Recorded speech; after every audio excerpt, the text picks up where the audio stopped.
अब देखिए इस वीडियो में वो पूछता है ना कि ये कत्ल का क्या किस्सा है। तो यहाँ पर है ना लेफ्टिनेंट पूछता है कर्नल से कि ये भाई क्या किस्सा है। तो ये कर्नल उस किस्से को सुना रहा है।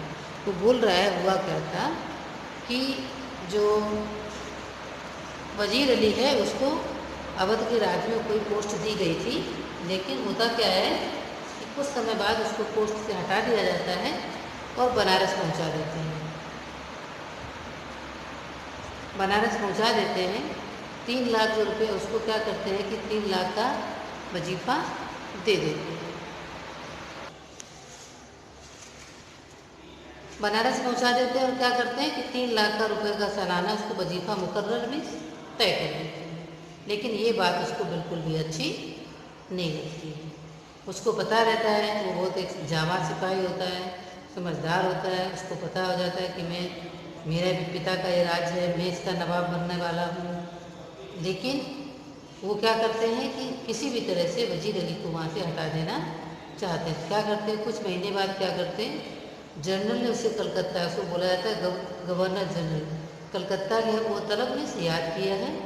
वजीर अली कंपनी के वकील के पास जाता है और अपनी शिकायत बताता है और कहता है कि वो बनारस में रहता था, उसे क्यों हटाया गया, ये सारी बातें बताता है।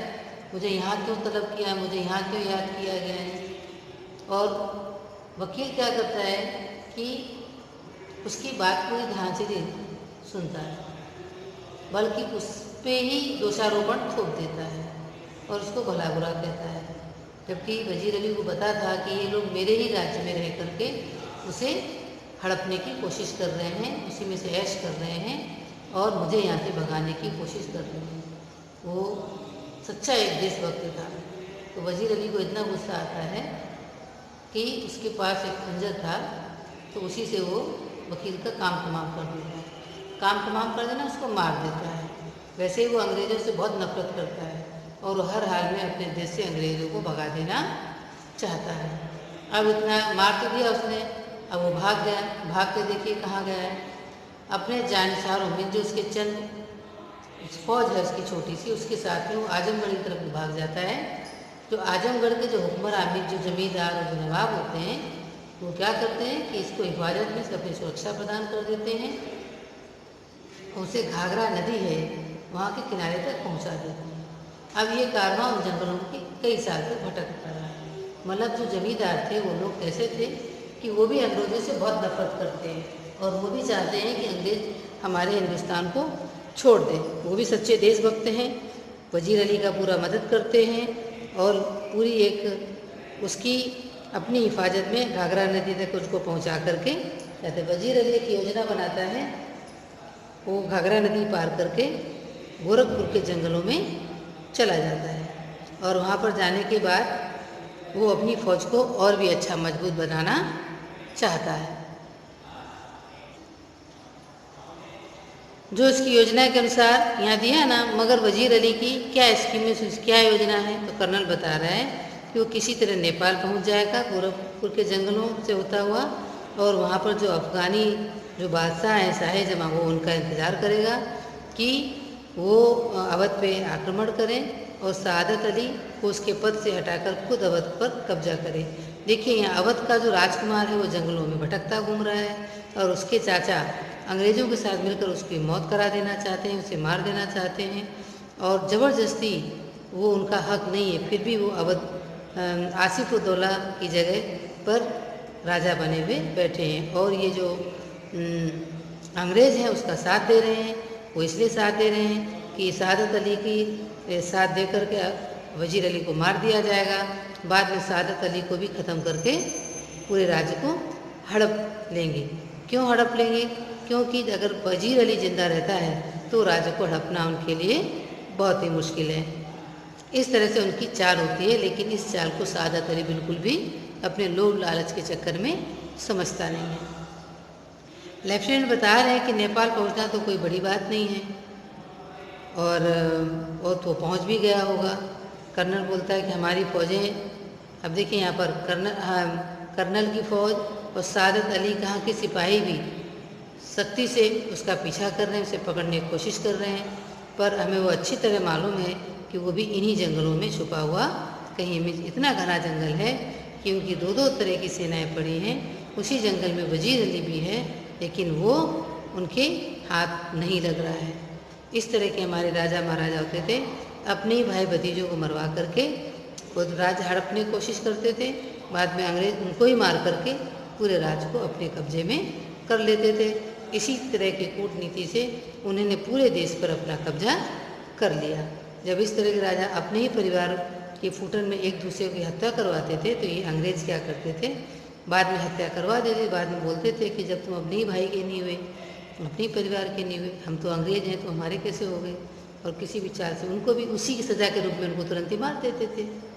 और जब मार देते थे तो राजा राजा नहीं रहता था, राज्य का कोई वारिस नहीं होता था, और उन्होंने ऐसा नियम बना लिया था कि जिस भी राज्य का कोई वारिस नहीं होगा वो राज्य ईस्ट इंडिया कंपनी के अंडर में आ जाएगा, कंपनी अपना अधिकार जमा लेगी।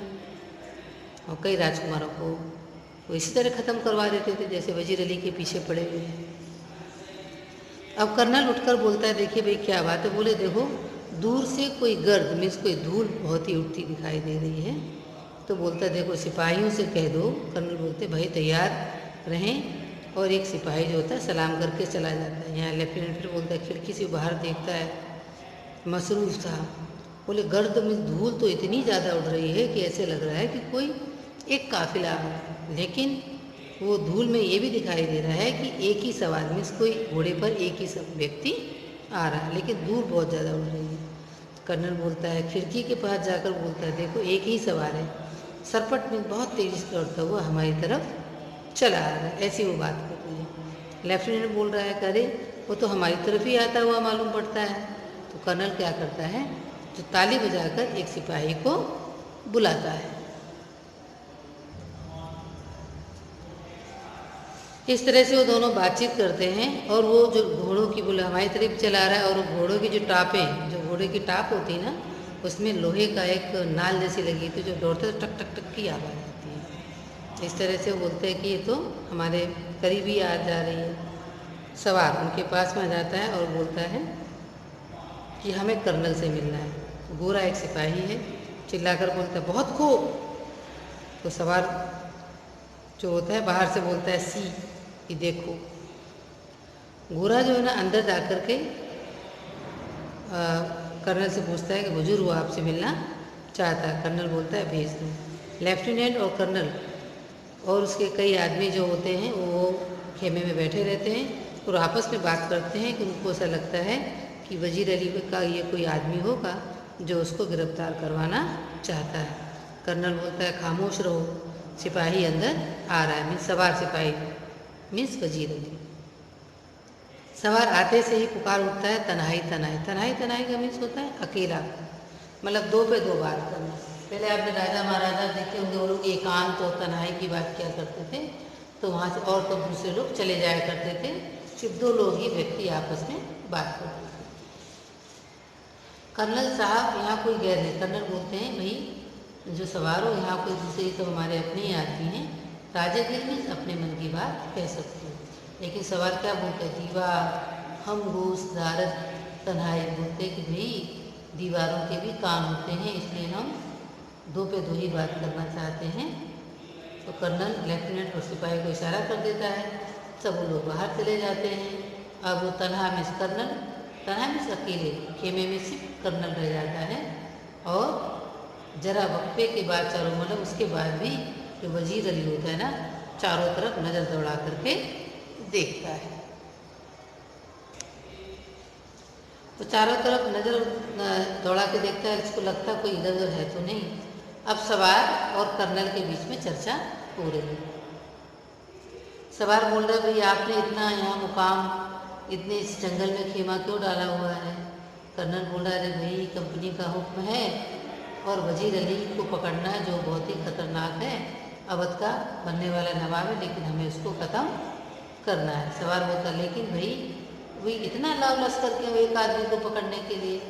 तो कर्नल बताता है, गिरफ्तारी में मदद देने के लिए, घेराबंदी डालने के लिए। तो सवार बोल रहा है कि वजीर अली को पकड़ना बहुत ही मुश्किल है साहब, इसको आसान पकड़ना नहीं है। कर्नल बोलता है, क्यों? क्योंकि भाई वो एक जाबाज सिपाही है।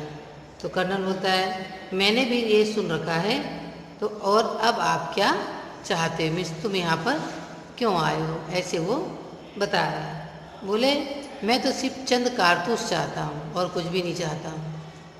पर क्यों चाहते हो, तो बोलते ये लिखा ना किस लिए, क्यों चाहते हो।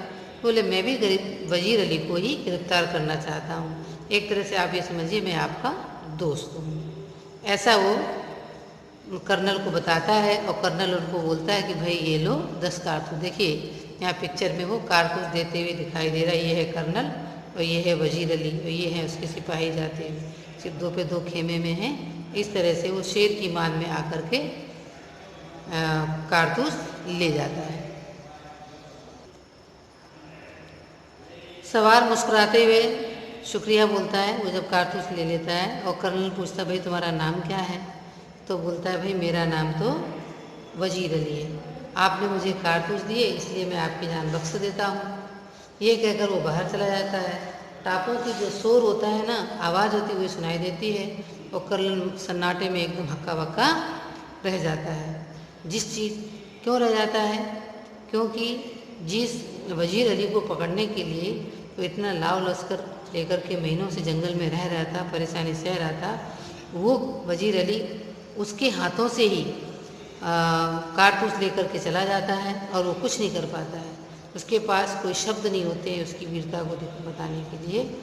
इस तरह से वो सिर्फ उसे देखता रह जाता है, कोई शब्द नहीं जुटा पाता है। और जब कर्नल